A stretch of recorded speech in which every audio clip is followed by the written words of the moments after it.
The banquet hall glowed under warm golden lights, every crystal chandelier reflecting a story of elegance and pride.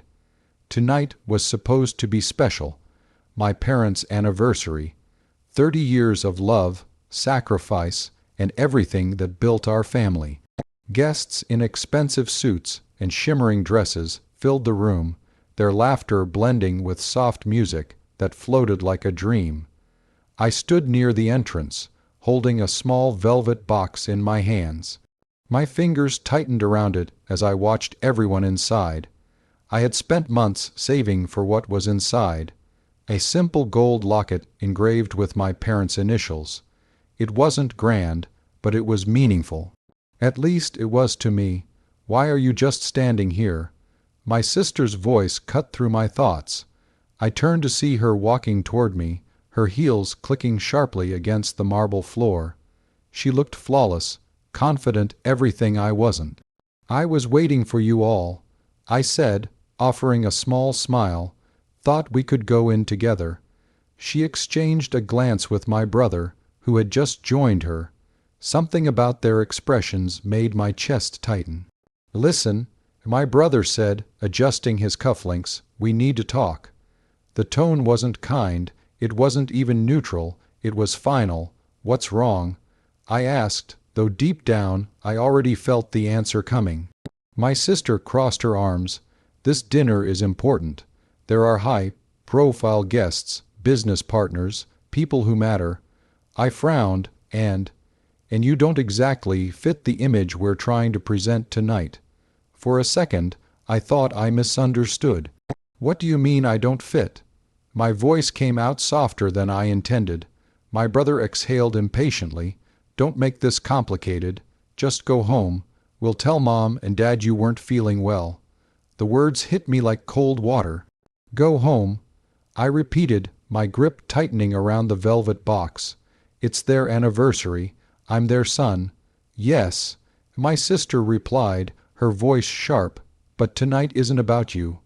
Silence fell between us, heavy and suffocating. I glanced inside the hall again.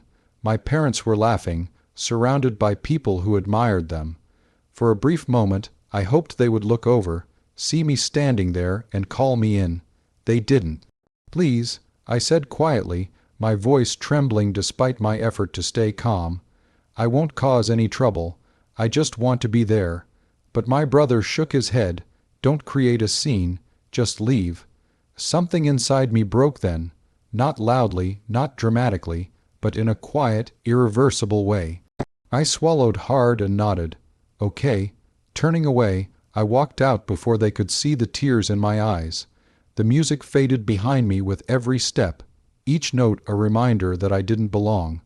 Outside, the night air felt colder than it should have. I sat on the curb, staring at the small velvet box in my hands, the gift that no one would see. For years, I had tried to prove I was enough, tried to earn a place in my own family, but tonight made one thing painfully clear. I was never part of their world. And as a tear slipped down my cheek, I made a silent promise one day they would regret asking me to leave. I didn't go home.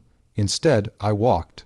The city lights blurred around me as I moved without direction, my mind replaying every word my siblings had said. You don't fit the image. The sentence echoed again and again, louder each time, until it felt like it was stitched into my thoughts. I stopped at a quiet corner and sat on a low concrete curb. The velvet box was still in my hand. I opened it slowly, staring at the gold locket inside. Under the dim streetlight, it didn't look like much.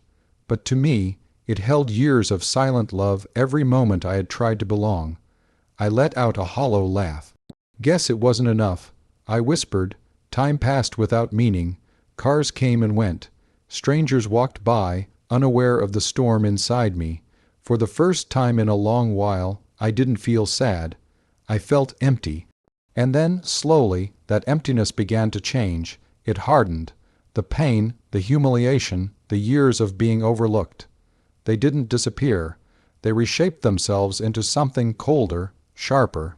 Something that didn't beg to be accepted anymore. Exactly 1 hour later, my phone rang. I stared at the screen. Dad. My heartbeat quickened. For a brief, foolish moment, hope flickered inside me. Maybe he found out. Maybe he was calling to ask where I was, to tell me to come back, that it wasn't right. I answered, "Hello, where are you?"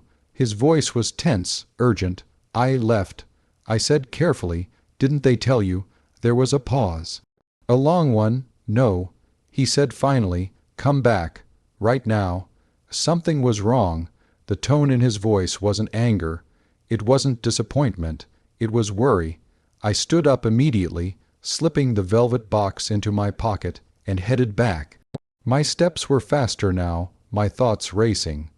By the time I reached the venue, the atmosphere had completely changed. The laughter was gone. The music had stopped. Inside, guests were whispering in small groups, their expressions uneasy. The perfect image my siblings had tried so hard to protect. It was cracking. I spotted my family near the center of the hall. My brother looked pale, his confidence gone. My sister was arguing with someone, her voice tight with panic. "What happened?" I asked as I approached. They turned toward me, startled. My father stepped forward, his face heavy with stress. The investors pulled out. He said. My chest tightened. "What?" "They canceled everything," he continued. "Said they lost trust. Someone exposed the financial inconsistencies in the company, right here in the middle of the event." I glanced at my siblings. They couldn't meet my eyes. For years, I had warned them. I had seen the cracks forming, the shortcuts, the risky decisions, the lies hidden behind polished presentations. I had tried to fix things quietly, hoping they would listen. They never did, until now. "Do you know who did this?" My mother asked softly, her voice trembling. I paused, because the truth wasn't simple. It wasn't one person. It was every choice they had ignored, every warning they had dismissed, every moment they chose appearance over honesty. "I don't know," I said finally, and for the first time in years they looked at me differently, not as someone invisible, but as someone they might need. The days that followed felt like a storm that refused to pass. Phone calls came at all hours. Meetings stretched late into the night. The same house that once echoed with confidence and control now carried tension in every corner. My siblings argued more than they spoke, and my parents, once so certain, moved carefully, as if one wrong step might break everything completely. And somehow, in the middle of it all, I was no longer invisible. "Can you take a look at this?" My brother asked one morning, sliding a thick file across the table toward me. His voice lacked its usual arrogance.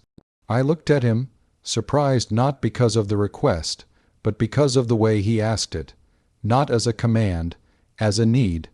Later that afternoon, my sister approached me, her arms loosely crossed, but her tone unusually quiet. "We're meeting another investor tomorrow," she said. "Do you think we can recover from this?" It was the first time she had ever asked for my opinion. I didn't answer right away. Instead, I studied them. Really studied them. The same people who had once dismissed me now stood uncertain, searching for direction. It would have been easy to step in, fix everything quickly, and prove my worth. But I didn't, not yet, because this wasn't just about the company. It was about understanding, so I let them sit with the consequences. I let them feel the weight of the decisions they had made. The same weight I had carried alone for years. Finally, one evening, my father called me into his study. The room felt different, less authoritative, more human. "I need you to be honest with me," he said, sitting across from me. His voice was steady, but there was something fragile beneath it. "Have we made mistakes?" I held his gaze for a moment. Then I nodded, yes. The word hung in the air. He leaned back slowly, closing his eyes as if it physically hurt to hear it spoken out loud. "Where did we go wrong?" I took a deep breath. "We stopped listening," I said quietly. "We focused more on appearances than truth. We ignored risks because everything looked successful on the outside. My father didn't interrupt. We trusted the wrong decisions. I continued and dismissed the right warnings, not because they were wrong, but because they didn't come from the people you expected. Silence filled the room again. Then, softly, he asked, "And who tried to warn us?" I didn't hesitate this time. I did. The words weren't loud, but they carried years of being unheard. My siblings had gathered by the door at some point, listening. I could feel their presence, their stillness. I wasn't part of the image. I added, my voice calm but firm, so what I said didn't matter. My mother's eyes filled with tears. My brother looked down at the floor. My sister's usual confidence had completely faded. For the first time, no one argued. No one denied it, because deep down they all knew it was true, and in that quiet moment something shifted. Not just in the room, but in them. They were finally seeing what they had spent years ignoring. Revenge doesn't always arrive with noise or destruction. Sometimes it comes quietly, through change. The house felt different in the weeks that followed. The tension didn't disappear overnight, but something had shifted. The loud arguments softened into discussions. Decisions were no longer made behind closed doors. And for the first time in years, I was included, not as an afterthought, but as a voice that mattered. It wasn't immediate. Trust, once broken, doesn't rebuild in a day. But slowly, piece by piece, things began to change. Walk me through this again. My brother said during a meeting, his tone steady, not dismissive. He listened, actually listened, as I explained how we could stabilize the company by being transparent about past mistakes instead of hiding them. My sister, once so focused on appearances, started focusing on substance. We need to earn trust back, she admitted one evening, not just demand it. And my parents, they watched it all with a quiet realization settling in their eyes. I didn't fix everything for them. I guided them. There's a difference. The company didn't magically recover, but it began to stand on something real for the first time. Honest numbers, clear communication, fewer promises, but stronger ones. The kind that didn't collapse under pressure. And with every step forward, the distance between us, the emotional distance, started to close. Then one evening, my mother approached me with a small, hesitant smile. "We're having dinner tomorrow," she said. "Just family, no grand event, no business guests, just us." For a moment, I felt that old hesitation creep in, the memory of standing outside that hall, being told I didn't belong. It hadn't disappeared. It probably never would, but I nodded. The next night, I stood at the same doorway where everything had once fallen apart. The lights were softer this time, the atmosphere quieter. No expectations, no pressure. Just a table, and as I stepped in, I paused. My mother walked toward me and gently took my hand. "Your seat is here," she said, "not near the edge, not somewhere hidden, right in the center." Something inside me shifted. Dinner was simple, but it felt more real than anything we had shared in years. Conversations flowed without tension. Laughter came naturally, not forced for appearances, but genuine. And then my father stood up.